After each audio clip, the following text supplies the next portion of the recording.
Bonjour à tous et à toutes, chers adhérents de BHC. Dans la paracha, Paro, il reçoit des coups, il reçoit des plaies. Et déjà au début, même ses sorciers lui ont dit, dis-moi, tu vois pas que c'est Dieu qui fait ce qui se passe là? Est-ce que tu n'as pas encore compris que l'Égypte va à sa perte? Et Pharaon ne voit rien, et Pharaon ne comprend rien. Non seulement dans la paracha, mais aussi dans la Haftara. Le prophète Yecheskel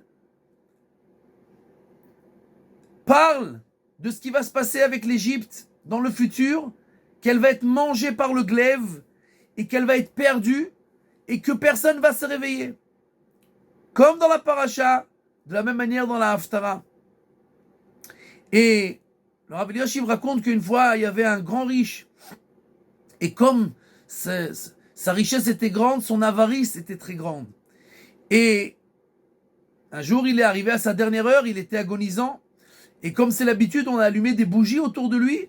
Kiner Hashem Nishmat Adam, l'âme de l'homme, c'est comme une bougie. Et à un moment, il s'est comme ça un peu réveillé, il a vu des bougies allumées, il a dit « Éteignez, j'ai encore au moins 1 heure à agoniser. Tu vas mourir. » Mais que peut-on faire? Quelqu'un qui a les habitudes ancrées en lui, même à sa dernière heure, il n'arrive pas à changer. Paro, c'était ancré en lui de faire le mal. Donc même quand il voyait qu'il allait à sa perte, il n'arrivait pas à se retenir. Dans toutes les générations, on a des forces du mal de chaque peuple qui agissent sur le monde entier.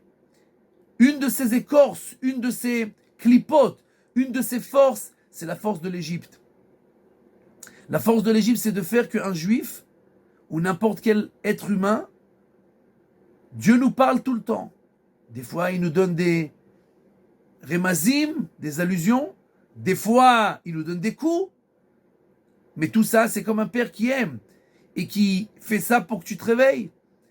Et malheureusement, cette écorce-là, cette clipa de l'Égypte fait que on reste dans nos habitudes. On ne voit rien, on ne comprend rien, on ne capte rien.